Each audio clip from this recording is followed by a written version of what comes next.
quelques heures après le combat Ngannou et Tyson, il y a beaucoup de ressemblances et de métaphores. Vous allez comprendre pourquoi. Tyson Fury ici, c'est Paul Biya, le président Paul Biya, le RDPC, l'administration. Et Francis Ngannou, c'est l'opposition, le reste du peuple. Les arbitres, c'est ELECAM, le Conseil constitutionnel. Les arbitres sont nommés pratiquement par le pouvoir en place. Tout comme les juges arbitres de la confrontation des gladiateurs sont nommés par la discipline sportive qui s'appelle la boxe. J'espère que vous m'écoutez. Alors, il va être difficile, n'est-ce pas, comme il a été difficile pour Ngannou, parce que pour que vous compreniez bien... Alors pourquoi envoyer Fury sur le tapis? Pour que vous compreniez bien, je vais y arriver. Ngannou a envoyé Fury sur le tapis une fois. Il a même abîmé quand il a dit des genoux par terre au niveau du ring. Donc en réalité, il aurait été très difficile, d'ailleurs aucun profane ne comprend le calcul, les opérations des juges arbitres. Mais il s'agit tout simplement, et c'est là où je vais revenir, c'est que ça aurait été une entorse, ça aurait été un hold-up pour de voir un champion du MMA venir sans avoir traversé le 4e, le 3e, le 2e mondial, de punir, de gagner le champion. Donc, c'est-à-dire qu'en filigrane, se jouait, n'est-ce pas, la confrontation entre deux disciplines sportives, le MMA et la boxe anglaise, et puis le champion du monde anglais. Ça veut dire que ça aurait été difficile. C'est pour ça que Ngannou ne pouvait que gagner par un KO. S'il n'avait ayant loupé le KO au 10e rang, j'ai compris qu'il sera battu, quel que soit l'âme. Il a été battu. Aujourd'hui, le président Biya ne peut être délogé de tout dit que par un KO. Un KO qui pourrait être son renoncement à la candidature en 2025. Et là, ça va se jouer. On peut ouvrir le jeu. Mais s'il ne le fait pas, ça sera exactement. C'est-à-dire que tout le monde va proclamer le président de la République, Paul Biya, s'il se représente à nouveau président de la République. Vous savez, chez les tout pourris, les Tika et les Mandés, on dit que, il y a un adage qui dit que ce n'est pas le bulletin de vote qui compte, mais ce sont ceux qui comptent, les votes qui comptent. J'espère qu'on est d'accord. Ce n'est pas le bulletin de vote que vous mettez qui compte. Mais ce sont ceux qui comptent les votes qui comptent. C'est leur avis qui prédomine. Ça veut dire que vous pouvez faire tout ce que... Ça renvoie à ce que je disais. Vous avez vu, si vous comptez la quantité d'eau que Tyson Fury a ingurgité, vous voyez comment il était à bout du souffle, presque KO, n'est-ce pas, après le coup de tonnerre de l'autre, de Ngannou. Mais qu'on vous dise qu'il a gagné. Donc, vous pouvez faire tout ce que vous voulez en ce moment-ci. Il sera difficile. Parce que je suis par là pour dire, il est de Tyson, de Fury, comme de Paul Biya. Parce que depuis, Tyson a perdu aucun combat, on vous a dit. Depuis 1992, Paul Biya n'a perdu aucune élection. Au contraire, il est allé avec des scores fleuves s'agrandissant.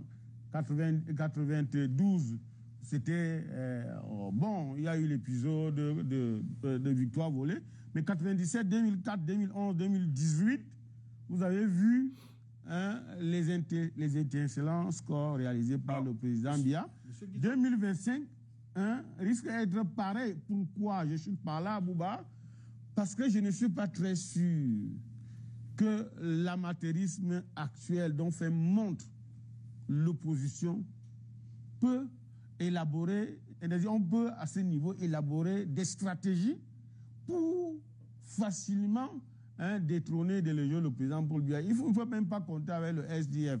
Vous savez, quand vous regardez ce qui s'est passé hier, le cinéma d'hier, avec malheureusement pour le chairman, qui n'a pas eu le temps de discipliner ses enfants et les réconcilier, pour vous sortir avec un SDF divisé hier, qui ne peut plus, déjà même avec un leader plus ou moins lisse, qui ne peut pas affronter le président Biya en 2025. Bonjour les enfants, c'est papa. Bienvenue dans le premier podcast de la journée les enfants. Bienvenue dans le 8h. Bienvenue dans le 8h de la clinique. Les enfants, je vous présente Soune Onoyolo. On les appelle en français facile les journalistes de la conservation de pouvoir.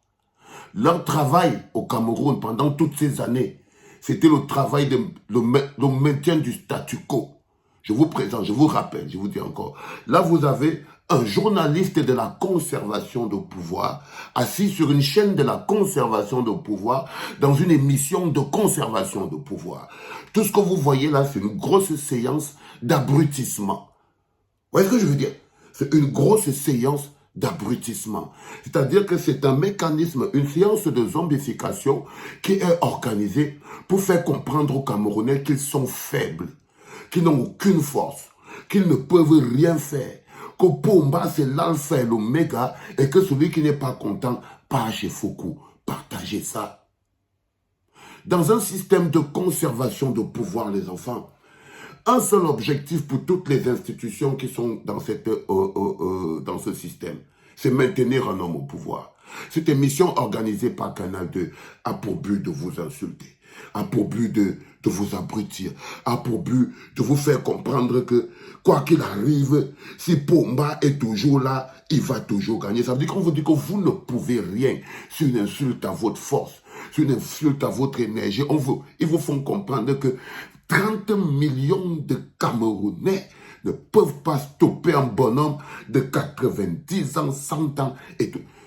Ils vous démontrent que vous n'êtes rien. C'est organisé, c'est psychologique, c'est mental. Il n'y a aucun message de réalité, aucun message de citoyenneté, aucun message d'indignation. Écoutez bien qu'il n'est pas indigné par cette situation. Il n'est plus saoulé par le fait que comment Pomba peut encore être là dans 2025. Ça ne semble pas le déranger. Au contraire, il se vante de pouvoir démontrer que si l'opposition ne fait pas quelque chose, ben c'est comme si ça ne le concernait pas. C'est comme si regardez, ce bonhomme a failli nous quitter pour les histoires de médicaments. Mais il parle du Cameroun comme s'il regardait par la fenêtre. Aucun engagement individuel. Il n'est pas choqué personnellement. Tu vois ce que je veux dire? Il fait comme s'il parle des autres gens qui viennent des autres pays. Lui, il n'est pas choqué. Il commence par des choses aussi simples. Son analyse sur le combat MMA et boxe française, j'acquiers particulièrement. Je suis totalement d'accord avec lui. Je suis totalement d'accord avec lui. On a empêché Francis Ngannou de faire un hold-up. C'est-à-dire que de faire un hold-up sur la boxe anglaise. Parce que voir un patron de MMA venir, une dormant champion de boxe anglaise, c'était vraiment beaucoup plus grand que ça. C'est pour ça que je vous ai dit hier qu'on n'a pas encore trouvé le vocabulaire qu'on devait parler pour pouvoir faire ça. Il dit, mais ça c'est autre chose. C'est son mécanisme de vouloir vous démontrer qu'en 2025, non mais de voir insulter le peuple, d'être incapable. Ça veut dire que pour lui dire par exemple que si Elekam déclare Pomba vainqueur en 2025, si Pomba se présente en 2025, qu'on oublie, qu'on rentre à la maison, simplement parce que Elekam va proclamer Pomba vainqueur. Ça veut dire que vous êtes prisonnier de Pomba et d'Elekam. Non, pourquoi on doit rentrer? Un vrai peuple s'arrête et dit non, on ne veut plus. Il vous fait passer pour un peuple incapable de dire non à un bonhomme qui ne voit même plus. On ne peut pas insulter un peuple comme ça, Souné. On ne peut pas. C'est-à-dire qu'il aurait même pu dire que, mais heureusement, le peuple camerounais, qu'il espère que le peuple camerounais va dire stop.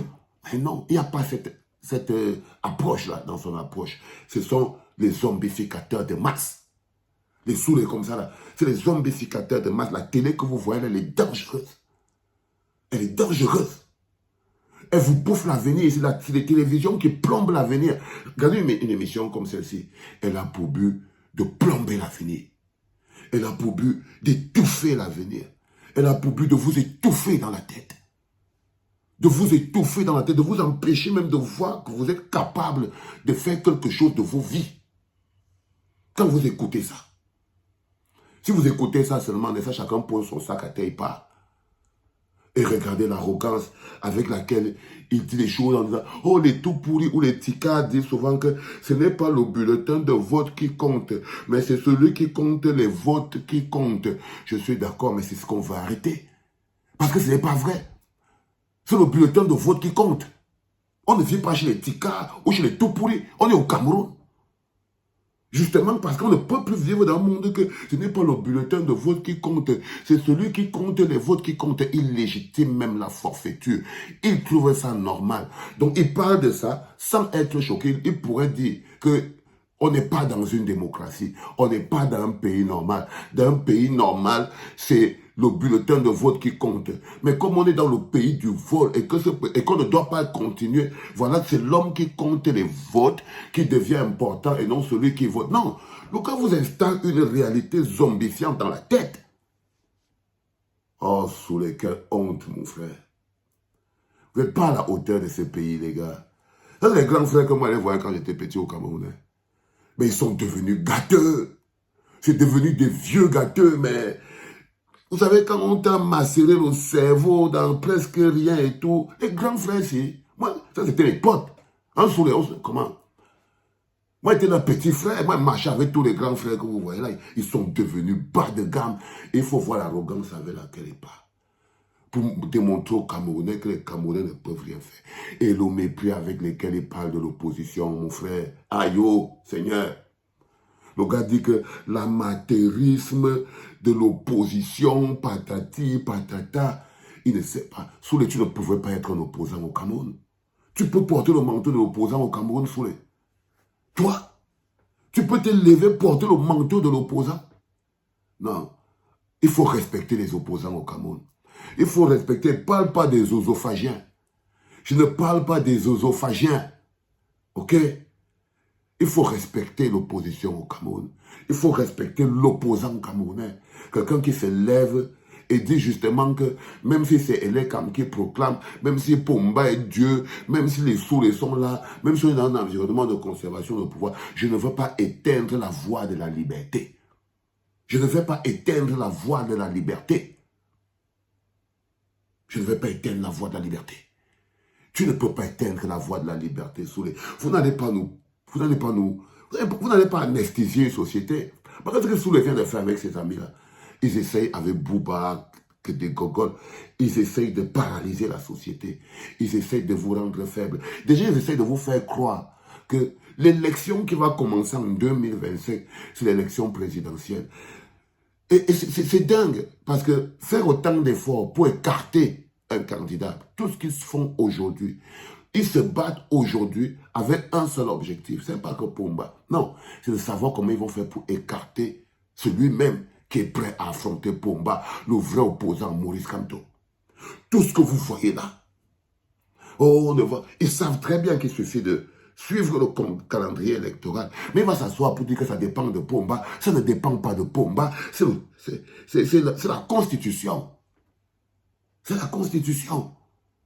Sinon, comment tu te projettes dans un système démocratique où quelqu'un dort et peut faire ce qu'il veut dans 2 jours et dit qu'il est ton adversaire? Jusqu'à l'autre, ce bonhomme se lève et il vient dire l'amateurisme de l'opposition. Des gens qui fonctionnent dans un endroit où personne dans le calendrier électoral, mais ils se battent. Ils essayent, ils naviguent à vue. Si Pomba dit que ça commence, ça commence. Si Pomba dit que ça stoppe, ça stoppe. Celui-ci, on leur a versé l'eau. Ils connaissent ce qu'on appelle marcher pour les droits des autres. Tu ne connais rien de tout ça, Soulé. Tu ne connais rien de ce qu'on appelle souffrir pour les autres. Tu n'as aucune idée. Tu n'as jamais souffert pour personne. Il y a des gens qui sont en prison pour ta pauvre vie. Pour toi, Soulé. Il y a des gens, depuis Bounissa de la Lanfogué, sont en prison si tu étais un peu grand. Un peu grand. Regarde-moi quelqu'un, dis donc. Les enfants, vous devez savoir, et j'espère qu'on va... Vous devez savoir qu'en ce moment précis, tout se joue dans la tête. Ok? On a une élection qui vient en février. C'est une élection législative et municipale. Le premier bug, là où il faut stopper cette machine, c'est d'abord à ce niveau-là. Ok? Et ils savent. C'est là où le show va commencer. Là, moi, quelqu'un sous les hauts, le bas, n'importe quoi. Vous êtes vraiment un peu. Là, comment le gars, il paralyse tout un peuple avec ces certitudes bizarres. Chez les tout pourris, chez les ticas, on dit que ce n'est pas celui qui vote qui compte, c'est celui qui compte les votes. Mais ça, c'est là-bas. On n'est pas dans une monarchie. Les enfants, c'était le premier podcast de la journée en direct de la clinique We're Gonna Fire. C'était papa.